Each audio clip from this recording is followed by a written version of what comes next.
नमस्कार दोस्तों, political science with आशीष में आपका स्वागत है। आइए आज हम सब इस सीरीज के पार्ट थर्ड में क्वेश्चन नंबर 51 से क्वेश्चन नंबर 80 तक देखते हैं। मतलब आज हम लोग 15 मिनट में 30 क्वेश्चंस को सॉल्व करेंगे और बहुत आसानी से प्रीवियस ईयर जो बीएचयू एंट्रेंस 2020 अगस्त में पूछा है उसका विश्लेषण करेंगे और ये जानेंगे क्वेश्चन किस प्रकार का आता है। चलिए बिना टाइम वेस्ट किए हम लोग वीडियो शुरू करते हैं। अगर आप वीडियोस पार्ट 1 और पार्ट 2 नहीं देखे हैं तो उसका लिंक डिस्क्रिप्शन में दिया हुआ है, आप एक बार उस वीडियोस को अवश्य देख ले। दोस्तों चलिए शुरू करते हैं। दोस्तों क्वेश्चन नंबर 51 जो है वो ये है, legislative executive fusion of power is characteristics of, यानी वह कौन सी शासन प्रणाली है जहां पर विधायिका और कार्यपालिका की शक्ति का मिक्सचर सम्मिश्रण पाया जाता है। दोस्तों तो इस तरह का जो क्वेश्चन है वो अक्सर ही देखा जाता है कि हमारे खुद भारत में ही हम लोग देखते हैं कि जो लोग लेजिस्लेशन में भाग लेते हैं, जो लोग विधायिका में भाग लेते हैं, उनमें से कुछ लोग कार्यपालिका यानी एग्जीक्यूटिव में भी भाग लेते हैं। तो इस तरह से हमारे देश में चूंकि पार्लियामेंट्री डेमोक्रेसी है, तो पार्लियामेंट्री डेमोक्रेसी में ये देखने को मिलता है कि यहाँ पे एग्जीक्यूटिव और लेजिस्लेचर का क्या होता है, यहाँ पे मिक्सचर पाया जाता है। तो इस तरह से इसका ऑप्शन जो होगा ऑप्शन 1 सही होगा। इसके बाद जो क्वेश्चन नंबर 52 है वो ये है, who said the state is March of God on the earth, ये किसने कहा कि राज्य जो है पृथ्वी पर ईश्वर का अवतरण है। तो ये जो प्रसिद्ध कथन ये हमेशा एग्जाम में पूछा जाता है और ये प्रसिद्ध कथन वो हीगल का है। हीगल एक जर्मन फिलोसफर हैं जिनकी अनेक पुस्तकें हैं, जैसे philosophy of mind, philosophy of right, science of logic जैसे पुस्तकें हैं जो अक्सर एग्जामों में पूछे जाते हैं। इसके बाद हम लोग देखते हैं क्वेश्चन नंबर 53 क्या है। क्वेश्चन नंबर 53 है, the concept of democratic deficit indicates. दोस्तों डेमोक्रेटिक डेफिसिट कहने का मतलब यह है कि लोकतांत्रिक देश में अक्सर देखने को मिलता है कि हमारे देश में जो लोकतांत्रिक मूल्य है वो धीरे धीरे कमते जा रहे हैं। मतलब हमारे जो एग्जीक्यूटिव होते हैं कहीं ना कहीं अगर वो इरेस्पॉन्सिबल होने लगे तो हम लोग कहते हैं कि यहाँ लोकतांत्रिक घाटा होना शुरू हो गया है, लोकतंत्र की वैल्यू को कम गई है और सरकार मनमाना ढंग से जो मन सो करने लगी है। यानी कि अगर हम देखें तो lack of accountability of executive to popular assemblies की बात अगर आए तो वहां पर हम लोग डेमोक्रेटिक डेफिसिट की बात करते हैं, यानी कि इसका ऑप्शन 3 सही होगा। इसके बाद हम लोग देखते हैं MM Punchhi commission is related to. दोस्तों एमएम पुंछी कमीशन जो है वो 2007 में गवर्नमेंट ऑफ इंडिया के द्वारा इसे एस्टेब्लिश किया गया था और इसके जो चेयरमैन थे वो मदन मोहन मुंशी थे। और इसका जो खास मकसद था वो सेंटर और स्टेट के बीच में रिलेशनशिप जो है, जो संबंध है उसमें सुधार करना था। हम जानते हैं कि इसके पहले भी सरकारी आयोग जैसे कमीशन जो सेटअप किया गया था उसका भी उद्देश्य सेंटर स्टेट रिलेशनशिप को और बेहतर करना था। इसके बाद देखते हैं क्वेश्चन नंबर 55 क्या है। दोस्तों क्वेश्चन नंबर 55 है, the propounder of POSDCORB theory in the field of public administration is. मतलब पब्लिक एडमिनिस्ट्रेशन लोक प्रशासन में पोस्टकॉर्प की थ्योरी किसने दिया।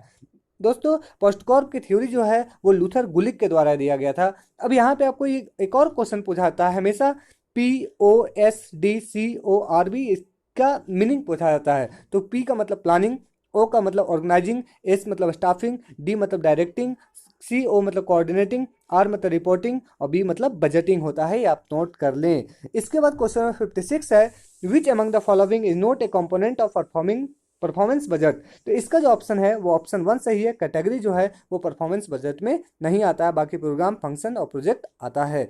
इसके बाद देखिए क्वेश्चन नंबर 57, तो यहाँ बोलता है आइडेंटिफाई द इनकरेक्ट पेयर, यानी इनकरेक्ट इसमें जो दिए हुए एब्रिविएशंस उसके अगर फुल फॉर्म अगर हम जानते हैं तो हम इसके आंसर कर ले जाएंगे। जैसे अगर देखते हैं BKU ये मतलब भारत किसान यूनियन, ये फार्मर्स रिलेटेड है। IBA इंडियन बैंकर्स एसोसिएशन, ये बैंकर्स से है।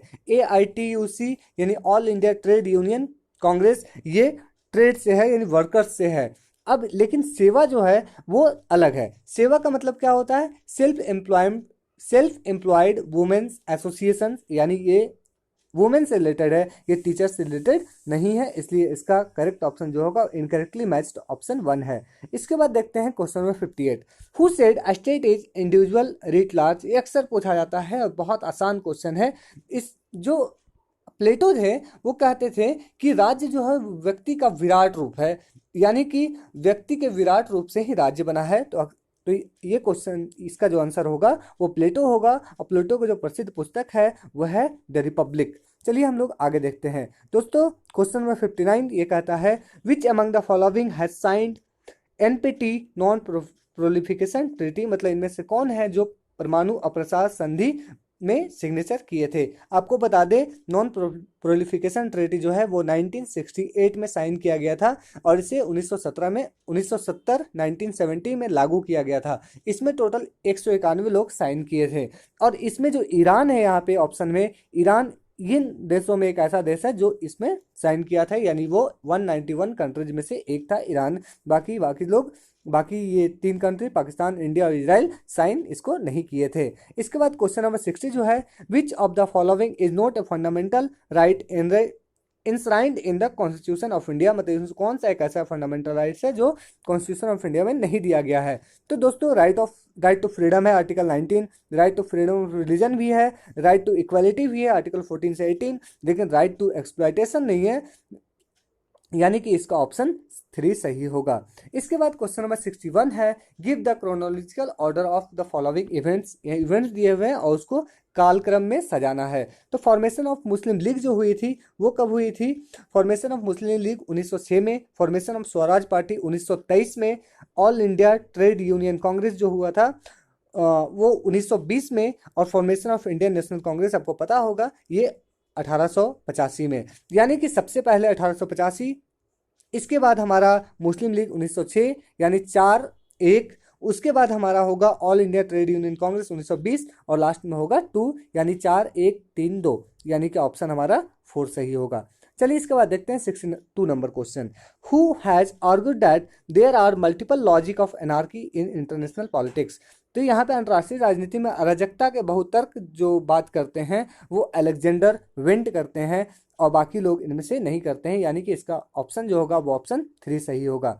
तो इस तरह से देख सकते हैं कि जो क्वेश्चंस बीएचयू में पूछे गए हैं वो बहुत ज़्यादा जेएनयू की भांति टफ नहीं है। आप अगर हल्का सा प्रीवियस 5 ईयर्स के क्वेश्चन को अगर सॉल्व कर ले जाएंगे और अगर आप ग्रेजुएशन में अच्छे से भी पढ़े हैं तो आप बीएचयू में आराम से एडमिशन ले सकते हैं और उम्मीद है आप अच्छे से पढ़ाई कर भी रहे हैं, आपको एडमिशन मिल जाएगा। इसके बाद देखते हैं क्वेश्चन नंबर 63 क्या है, आइडेंटिफाई द इनकरेक्ट पेयर। यहाँ पे क्या किया गया है, यहाँ पे देश और उसके संसद की बात की गई है। तो चाइना में नेशनल पीपल कांग्रेस है, यूके में वेस्टमिनिस्टर मॉडल उसको कहते हैं, इंग्लैंड में, यूएसए में कांग्रेस है, लेकिन स्विट्जरलैंड में डाइट नहीं है। डाइट कहाँ है? वो जापान में है। स्विट्जरलैंड में क्या है? स्विट्जरलैंड में बोला जाता है द फेडरल असेंबली, जिसका हेड ऑफिस कहाँ है? वो बर्न में है, यानी इसका ऑप्शन जो है 4 वो इनकरेक्टली मैच्ड है। इसके बाद देखते हैं the concept of line and staff agency in public administration is borrowed from, यानी स्टाफ और लाइन एजेंसी का जो कॉन्सेप्ट है वो कहाँ से लिया गया है? तो ये कॉन्सेप्ट जो है वो मिलिट्री एडमिनिस्ट्रेशन से लिया गया है, सैन्य प्रशासन से लिया गया है। ये क्वेश्चन अक्सर पूछा जाता है और इम्पॉर्टेंट भी है। इसके बाद देखते हैं क्वेश्चन नंबर 65 क्या है, Who said that the king should imbibe the characteristics of both the lion and the fox? ये इंपॉर्टेंट क्वेश्चन है दोस्तों। जो father of modern political science Machiavelli को कहा जाता है और उन्होंने राजा को नैतिकता से ऊपर बताया था और ये कहा था कि उसके सिचुएशन के अकॉर्डिंग शेर भी बनना चाहिए और सिचुएशन के अकॉर्डिंग उसे लोमड़ी भी बनना चाहिए, यानी कि राजा को शेर और लोमड़ी की भांति होने चाहिए। ऐसी बात कौन करते हैं? तो ऐसी बात मैकियावेली करते हैं और इनकी जो प्रसिद्ध पुस्तक है वो ऑन प्रिंस है, वो द आर्ट ऑफ वार है, इत्यादि इनकी प्रसिद्ध पुस्तक है, आप इसे नोट कर लें। इसके बाद हम लोग देखते हैं question number 66, who was the exponent of the entitlement theory of justice. तो कौन न्याय के अधिकार सिद्धांत का प्रतिपादक है? तो इनमें से ये चारों में से रॉबर्ट नॉजिक हैं वो एंटाइटलमेंट थ्योरी ऑफ जस्टिस देते हैं और इनकी जो प्रसिद्ध पुस्तक है वो स्टेट एनार्की एंड यूटोपिया है। तो इसलिए इसका ऑप्शन जो होगा ऑप्शन 4 सही होगा। इसके बाद देखते हैं क्वेश्चन नंबर 67 क्या कहता है, which of the following term is associated with upward mobilization. तो ऊपरी गतिशीलता का जो बात है वो देखते हैं किसके साथ है। संस्कृताइजेशन मतलब क्या होता है? आपके अंदर जितना कल्चरलाइजेशन होगा आप उतना ज़्यादा क्या होंगे? ऊपर उठेंगे। पॉलिटिसाइजेशन, ग्लोबलाइजेशन, लिबरलाइजेशन, तो इन सब में जो संस्कृताइजेशन है, संस्कृतिकरण जो है वो अपवर्ड मोबिलाइजेशन का कॉन्सेप्ट से रिलेटेड है, यानी कि ऑप्शन 1 सही होगा। इसके बाद देखते हैं आर्टिकल 280। आर्टिकल 280 जो है वो इंडिया में फाइनेंस कमीशन ऑफ इंडिया से रिलेटेड है, यानी कि इसका ऑप्शन 3 सही होगा। इमरजेंसी के प्रोविजन की बात करें कॉन्स्टिट्यूशन ऑफ इंडिया में तो आर्टिकल 352, आर्टिकल 356 और आर्टिकल 360 रिलेटेड है, तो ये तो नहीं होगा। इलेक्शन कमीशन भी नहीं होगा और ordinance power of the president भी नहीं होगा, यानी कि इसका ऑप्शन जो सही होगा आर्टिकल 280 जो है वो फाइनेंस कमीशन के एस्टेब्लिशमेंट से रिलेटेड है। इसके बाद देखते हैं क्वेश्चन नंबर 69। क्वेश्चन नंबर 69 क्या बोलता है, which of the following authority system was not advocated by max weber. Max weber जिनको फादर ऑफ ब्यूरोक्रेसी कहा जाता है, तो वो 3 सत्ता का बात करते हैं, जिसमें से चैरिस्मेटिक था, करिश्माई सत्ता, ट्रेडिशनल परंपरागत सत्ता और लीगल रेशनल अथॉरिटी यानी कि वैधानिक तार्किक सत्ता की बात करते हैं। वो अनुदारवादी सत्ता या कंजर्वेटिव अथॉरिटी की बात नहीं करते हैं। और वो अपने 3 सत्ता में जो सबसे बेस्ट सत्ता की बात करते हैं, अच्छा, वो रेशनल लीगल अथॉरिटी सिस्टम की बात करते हैं। इसके बाद देखते हैं क्वेश्चन नंबर 70। क्वेश्चन नंबर 70 है, the principal on which Swiss executive is based. तो स्विस एग्जीक्यूटिव जो है यानी कि स्विट्जरलैंड की जो कार्यपालिका है वो कॉलेजिएट सदनात्मक व्यवस्था पे केंद्रित है। इसके बाद देखते हैं question number 71, the functions of interest aggregation is done by. Interest aggregation की बात करते हैं तो इंटरेस्ट कलेक्ट कौन करते हैं, वो तो इंटरेस्ट ग्रुप करते हैं, लेकिन हमारा जो एग्रीगेट करके सारा हित को लेकर उसको संसद तक ले जाते कौन है, तो वो हमारे पॉलिटिकल पार्टीज ही हैं। तो पॉलिटिकल पार्टीज इसका राइट आंसर होगा। इसके बाद देखते हैं क्वेश्चन नंबर 72। क्वेश्चन नंबर 72 क्या है, the first amendment in Indian constitution was related to. तो आपको बता दें जो पहला संवैधानिक संशोधन जो किया गया था वो 1951 में किया गया था, और ये राइट टू प्रॉपर्टी से रिलेटेड था, संपत्ति के अधिकार से रिलेटेड था, इसलिए ऑप्शन 3 सही होगा। इसके बाद 73 है, वो ये है, द बुक होमो हायरार्किसिस किसकी पुस्तक है। ये होमो हायरार्किसिस किसकी रचना है, तो ये जो लुइस ड्यूमोंट हैं इनकी प्रसिद्ध रचना है। ये भी अक्सर एग्जामों में पूछा जाता है दोस्तों, ये इंपॉर्टेंट है। इसके बाद जो है question number 74, who among the following is formally propose the idea of Muslim League as political organisation in 1906। 1906 में इनमें से कौन है जो औपचारिक रूप से ये घोषणा की थी कि ये राजनीतिक संगठन है। तो इनमें से देखते हैं नवाब सलीमुल्लाह खान जो है वो ये बात करते हैं कि जो मुस्लिम लीग है वो मुख्यतः एक राजनीतिक संगठन है, राजनीतिक संस्था है। इसके बाद देखते हैं question number 75, who has retain the essay can the subaltern speak. क्या बहिष्कृत बोल सकते हैं। ये जो रचना है वो गायत्री स्पिवाक से रिलेटेड है, इसलिए इसका ऑप्शन 3 सही होगा। इसके बाद क्वेश्चन नंबर 76 देखते हैं, which one of the following is not the principle of Marxism. Marxism का इनमें से कौन प्रिंसिपल नहीं है।